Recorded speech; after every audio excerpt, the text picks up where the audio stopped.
Hey, it's Pete, GCI Turf. Hope you're doing good. And I know this is a little bit different type video than you normally see me doing. I'm usually playing out there in the grass and mowing and spraying and all that kind of thing. But I got asked excuse me, no one asked me a question. I meant to say, no one has asked me this question. And I think it's the absolute most important question about everything we're trying to do here. And I've yet to have anybody ask me. So I'm going to ask myself that question.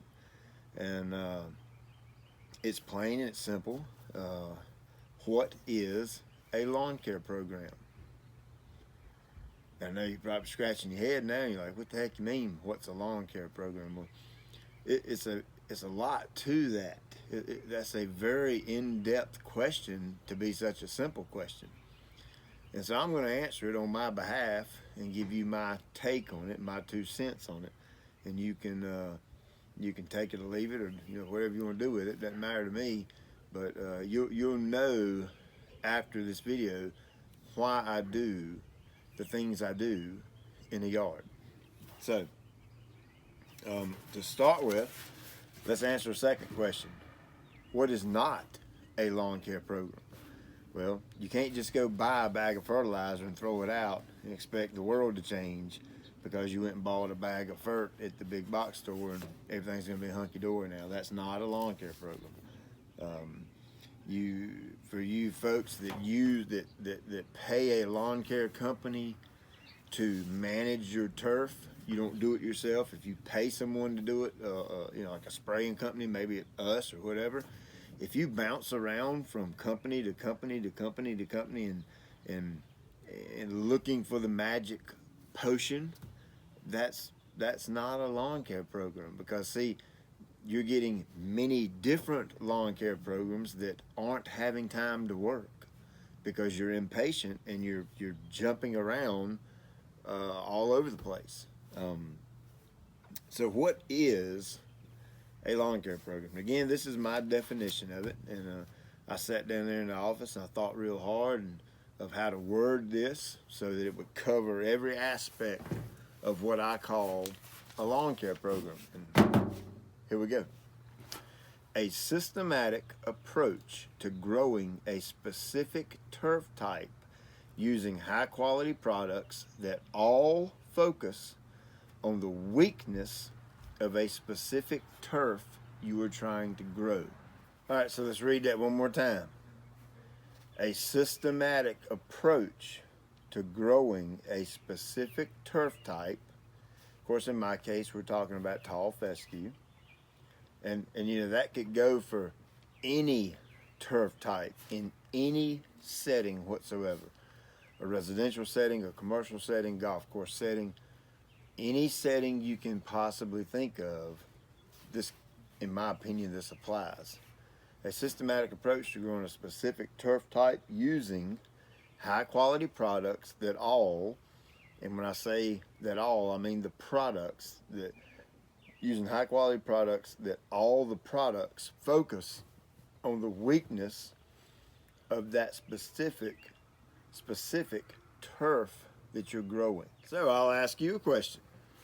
What does your lawn care program focus on? Give you something to think about, right? We know there's 3 or 4 of us on YouTube that's kind of throwing a lot of content out there and a lot of material. Alan's been doing it for years.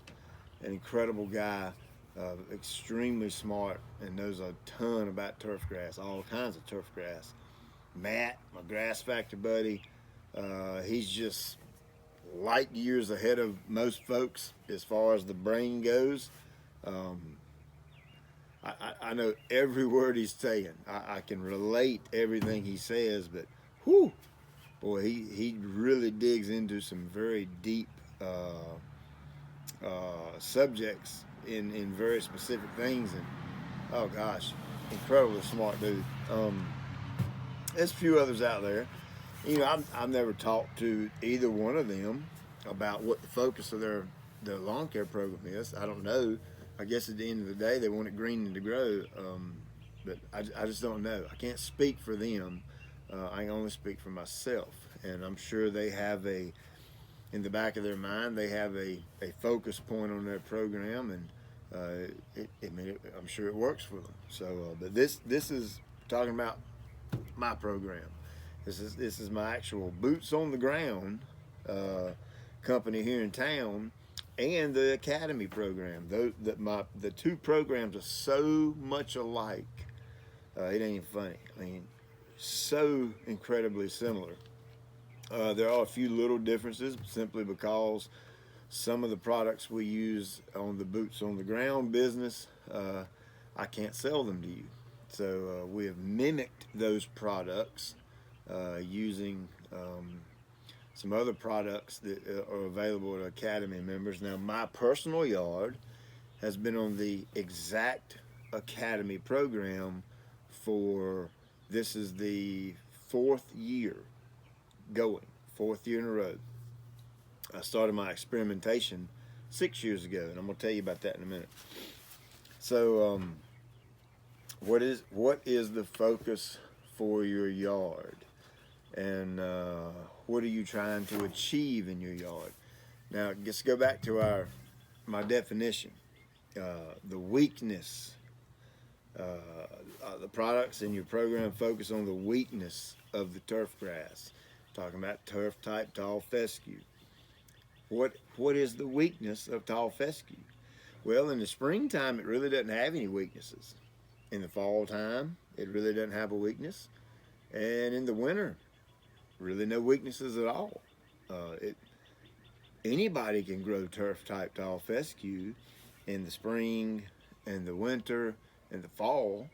It's pretty easy to do that. The weakness is summer. Well, Pete, why is that the weakness for tall fescue? Well, here in the transition zone in North Carolina, we deal with some crazy hot, humid weather. Nothing like you boys down in Georgia, down in Florida, nothing like that. But to us, it's very hot and very humid. If I went to Florida, I'd probably pass out, to be honest with you. I know you guys have a different kind of heat down that way. But a cool season turf, tall fescue is a cool season turf. That's why it's so easy to grow in the spring. That's why it looks so good right now. Look at that grass. I mean, I could not do anything to it, and it almost looked that good in the springtime. But it's in its element right now, and when it's out of its element is when it gets hot. And there's two weaknesses of fescue. One is disease, the other is heat stress. Disease comes from the weather. We'll do a video all on its own about that whole nitrogen theory. And you know, I'm the Lone Ranger when it comes to all this lawn care stuff. I don't half the stuff folks tell you, I don't agree with it because I've done it a different way and got in my opinion a better result. So I don't go with that whole nitrogen causes brown patch crap. It's a bunch of BS if you ask me. I've been doing things differently for years before NC State come out with that research that kind of debunked that theory, and I'm gonna do a video on that later. But brown patch comes from the weather, and what happens is it rains typically in the late afternoons, hot, humid, muggy. That water sits on the grass blade overnight, creating this fungus to become active, and you can almost wake up the next morning and have big brown patches in the yard. Well, tall fescue happens to be very susceptible to that, meaning it has a high chance that's going to happen if you live in a hot, humid climate. Now, you boys up north, I don't know how humid you get. I don't know how hot you get. You may not deal with that. But here and south of us, or even right above us in Virginia, up into Kentucky, and that place where you may experience humidity, that weakness is going to show up. And that's why we have a disease control plan as part of our program to combat that. Now, the big one, heat stress, drought stress. I think a lot of you found me on YouTube because you saw my tall fescue yard in the middle of summer, smoking hot, no irrigation, no watering. Do you think I'm gonna drag a water hose all summer?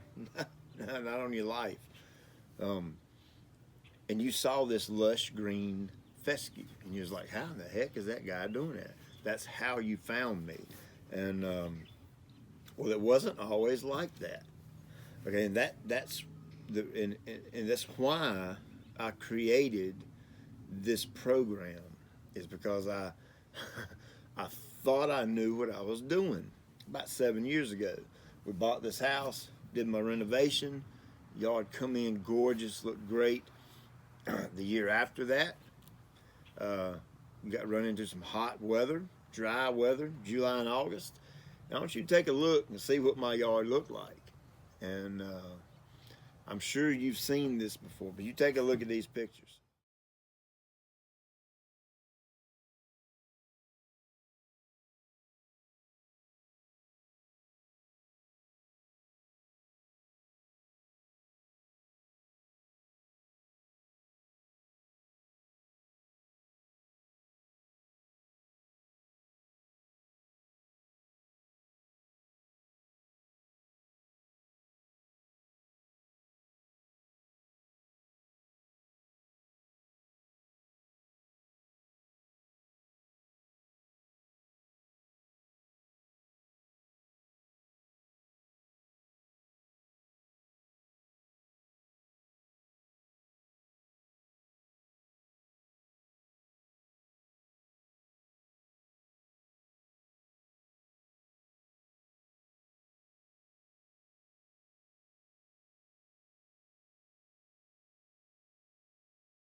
So you can see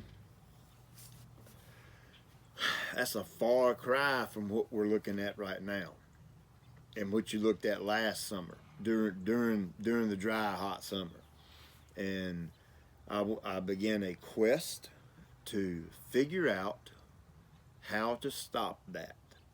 Okay, once, and this is a great rule of thumb. Once stress is there, and I'm talking about a serious stress, and the plant goes dormant and shuts down, it is incredibly difficult to bring it out of that stress at that period of time. And what I mean by that is typically it's going to take the next season, which would be fall. Fall's right after summer. And it would take that cool down process and a healing up process in order for that plant to come out of that stress and become green again. So I didn't want my yard to turn brown like that anymore. I mean, just to be honest with you, I worked too hard on it and got it to where it was, and it was looking good. And I watched it day by day fade and go downhill. And so I began a quest like none other you have ever seen. I was up to 2 and 3 and 4 o'clock in the morning, filling my brain with all kinds of information. And I would get on the horn with, I was on the horn with hundreds of different product manufacturers. I was trying and testing out. I cannot tell you how many products I tested out and tried these combinations and do this and do that and do this and do that to try to come up with something to beat stress. And I feel like I did it. Well, by the videos from last year, you know, you can be the judge. You be your own judge. You know, I know what I saw. I know what I've seen. And for the past 2 summers with no irrigation, my yard stayed pretty daggone nice. Tall fescue, middle of summer, 95 degrees, no rain, 3 to 4 weeks. Looked great. So you be the own judge of that. And what I came up with is there are 5 parts to my lawn care program. And all 5 of these are designed to eliminate stress. Okay? That's what they're designed to do. First one's biostimulants. Okay, we beat you over the head with RGS and Aerate and all this kind of humic acid stuff. So I'm not going to go into any detail on that because you ought to be an expert by now, as much as me and Alan and Matt have talked. And back to them two guys, I didn't ask them if I could say their name on here. So guys, if you watch this, I apologize and ask you forgive me if this is rude in any way. But I didn't think you would mind, so I'm just kind of using you in this video. But we have beat you over the head with biostimulants, so I'm not going to talk about those. You know everything about it. That's about healthy soil, basically. Healthy dirt. Okay, how does healthy dirt relate to heat stress and tall fescue? Well, if you've got a poor dirt or poor soil, then that biology that's in the ground and all those kind of things that God put there can't work like they're supposed to. It's kind of like I watched John Perry's video today, and it's more about creating a natural environment, a natural ecosystem in the dirt that works to supply the plant naturally. And hey, whoo, all for that. That is awesome. That's the whole purpose of biostimulants. Do biostimulants take the place of fertilizer? No, they don't. In my opinion, they do not. But they offer a healthy soil when used over a long period of time. That's why you saw the other day when I took that tensionometer, I don't know what you call it. It's a compaction tester. It tells you if the ground is hard or not. And 3 foot deep, and with minimal effort, I went out here and I checked 10 places in my yard. One place I could get about 1 foot deep. The other 9, I stuck it 3 feet in the ground with little effort. Shoot, right down. That's called no compaction. That's because I've been using humic acids on my dirt, on my yard, for many years now. Matter of fact, I was using humic acid and kelp and fulvic long before I run into this stress issue. And I've been using it on my clients' yards forever. And it's a great thing, but it's one piece to my puzzle. That's the thing. You have to understand. The biostimulant deal isn't the be-all, end-all, be-all. It's just it. It's part of the puzzle. The other part is water. Yes. Well, Pete, you just said you was in heat stress and drought stress, but that's right. But the plant still needs a certain amount of water. Well, what if it ain't raining? How do you get that water? Well, I have figured out a way to make the plant hold more water than it normally would. And we'll talk about that one real soon. It's coming up. Water's still important. Mowing. I swear, if y'all don't quit scalping that tall fescue down to the ground, you're going to drive me freaking crazy. You understand? Read the name on the grass seed bag. It says tall fescue. It don't say anything about medium height fescue. It don't call it short fescue. It don't call it 3-inch fescue. It says tall fescue. And of course, everybody's got their opinion on what tall actually is.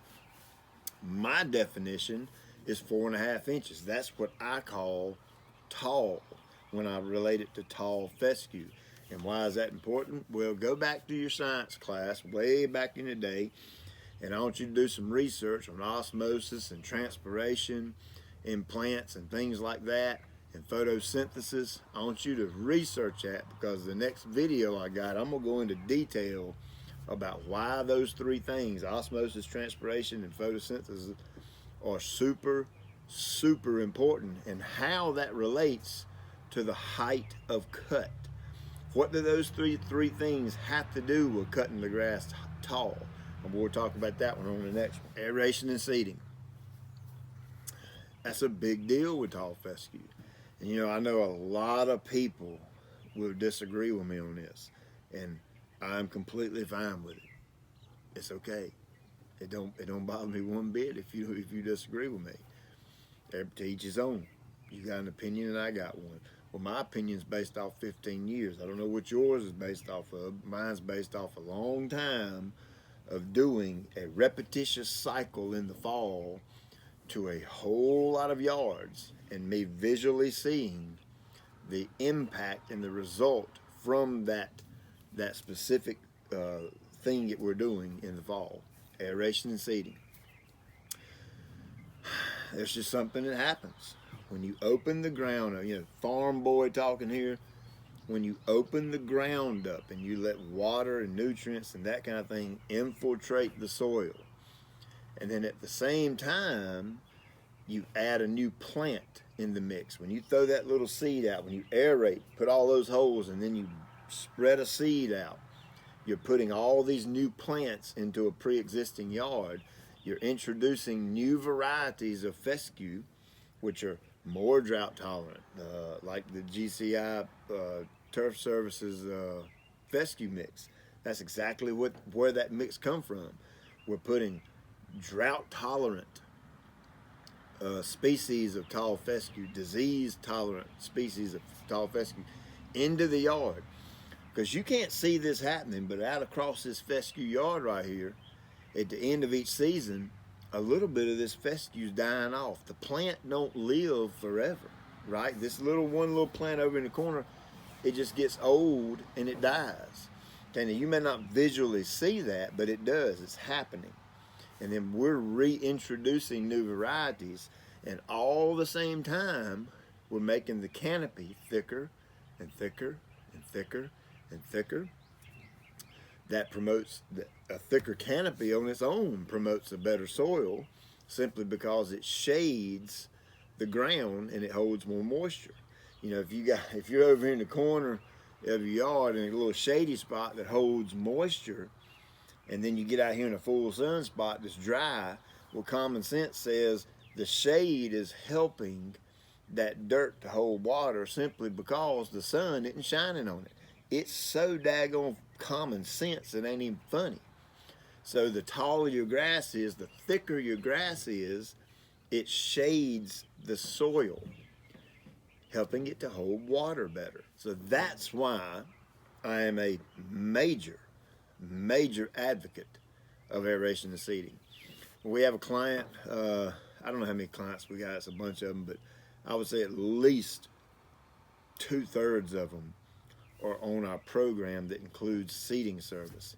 And those yards look remarkably different than the ones that don't. It's just plain and simple. And then we have a select group of folks that will aerate and seed this year, but next year they won't, right, doesn't need it, or, you know, blah, blah, blah, whatever. And the following spring, they want to know why their yard doesn't look as good as it did last year. Well, what did we do different? We didn't plug and seed. And, you know, the aerate product, yeah, I got the test plot. We're going to put that stuff to the ringer. You know what I'm saying? I'm going to test the crap out of it, and I'm going to see if you can get away with plugging by only using aerate. And I'm going to throw the book at that one. But I know there's products out there, the liquid aeration products, that's great, cool. But to me, knowing what I've known in the past 15 years, I have a hard time believing you can do away with aeration and seeding. Yeah, it's a hard work, it's a labor intensive work, but it is what it is. I have seen it work time and time again for 15 years, and how it works is the consistency of how you do it. Going all out, going all in the fall. So I'm gonna double pass, triple pass, quadruple pass. If you saw my yard after I plugged it, you would be amazed, because it almost looks like a plowed up dirt field, because I rip it to shreds. I do that in a systematic approach. I don't tear the yard up, but I really do a number on it when I'm plugging. And that way you expose all that dirt, seed to soil contact, keep the seed wet, poop, comes up. And of course the last thing, and we got biostimulants, water, mowing, and on mowing. Let me run back to that. We're going to do a little series on mowing here for long, but to me, and this is my opinion, if you don't do the mowing correctly, the heck with the rest of it. None of it matters if you don't maintain the proper height, if you don't mow it frequently enough in the spring. I know you've seen this. This is nice, lush, thick, dense of stand of turf, up here like this, and they come in and cut it down real short, and the next day it's yellow. Well, that's because you just caused some extreme stress to the turf grass, because you just cut 3/4 of the plant off, and the turf cannot heal back up overnight just like that. It usually takes months when you do that. So the point is, mowing, regardless of what you do to your yard, you can do everything in the brother to it, but if you don't mow it correctly and frequently enough, everything else ain't worth a hill of beans. I mean, you might as well not even do nothing if you're not going to mow it right. Does that make sense? So biostimulants, water, mowing, aeration, seeding, and last but definitely not least is the plant itself. This is where we get into that specific plant thing I was talking about. Yeah, you can put a generic program together and go throw your NP and K out and put a little weed control, a little pre-emergent out, and you might get a good job, you might get a good result. But my program is specifically targeted to the turf type tall fescue plant, meaning I've done my homework on that species of grass. There's all kinds of grasses out there, and in no way am I saying I know a lot about the other ones. I don't, but I know my fair share about fescue, and that's my focus, and I've learned and studied the anatomy of the plant. We're going to talk about the anatomy of the plant in the next 1 or 2 videos coming up. And I understand how the plant reacts to certain weather conditions. And if we were growing our yard in a petri dish, it'd be easy, right? But since the yard is outside in the conditions, we have to compensate for those conditions by what we do to the yard. And so my program, I tell this to people all the time, new customers we pick up. Everything I do from September, because in my mind, tall fescue does not start in the spring. Tall fescue starts in the fall, because again, the most important thing you can do is aerate and seeding.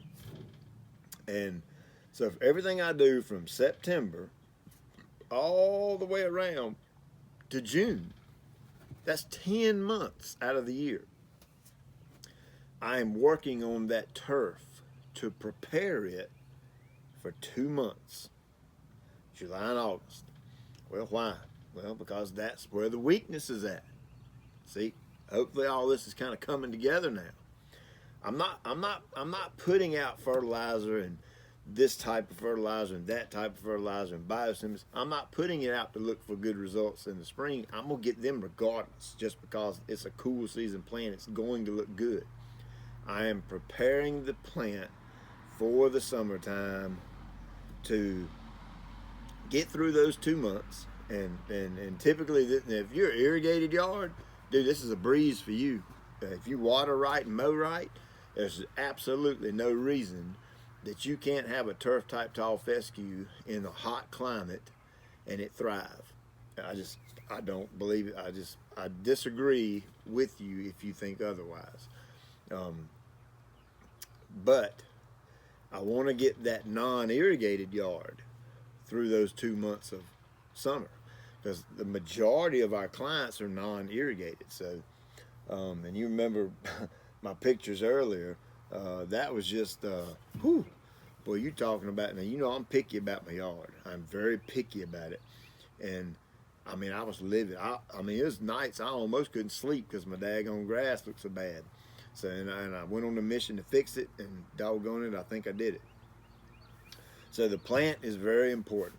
And what do you mean? Well, it's by putting the right nutrients. This goes back to my system, the systematic approach, putting the right nutrients in place at the right times of the year in a proactive way. Okay, I don't wait for things to happen and then I go back and try to correct that problem. I already know the problems that's coming. I already know what's going to happen in the year, as long as weather stays true to what it normally is. If it gets hot in the summer, I know what's going to happen. I mean, if we have a real mild summer, all right. But chances are it's going to get hot because it's summertime. So I know what's happening. I'm being proactive in the nutrients I'm putting in the ground to give to that plant to prepare it. And I'm doing that throughout the entire year. Last question I want to ask myself. Is my program designed as an overnight fix? Well, the answer is no, obviously. If you know anything about dirt or grass, you should know that it's not an overnight fix. It takes time to train the plant, to build up tolerances inside the plant, to make the plant tough and strong and healthy and bold, so that when it runs into these weaknesses, it can handle those better. And of course, that has a lot to do with the products. I mean, matter of fact, it has everything to do with the products and the timing of the product. And so the program is designed as a 2 to 3 year program. That's what it's designed to do. You know, these biostimulants and stuff, you know, they take time to work. Dirt has been here for a very long time. You know, that's another argument. Some say the world's billions of years old. Who knows how old it is? The point is, it's been here a long time, right? So dirt has issues. It takes a while to fix those issues. So you can't just expect, 2 applications RGS, I've got healthy dirt. It doesn't work that way. It takes 2 or 3 years of doing that consistently. See, that's the point. That's the thing with the whole program. You've got to be consistent. You can't jump. That goes back to my very first comment. You can't jump around from company to company. You can't take Alan's program and run his, and then jump to mine, and then jump to Matt's, and then jump back to Alan. You can't do that. Pick something, trust it, and roll with it. Whether it be his or mine, I don't care which one you pick. Just pick one and be consistent. And follow what that person is teaching you, because that person has a level of experience that you probably don't have.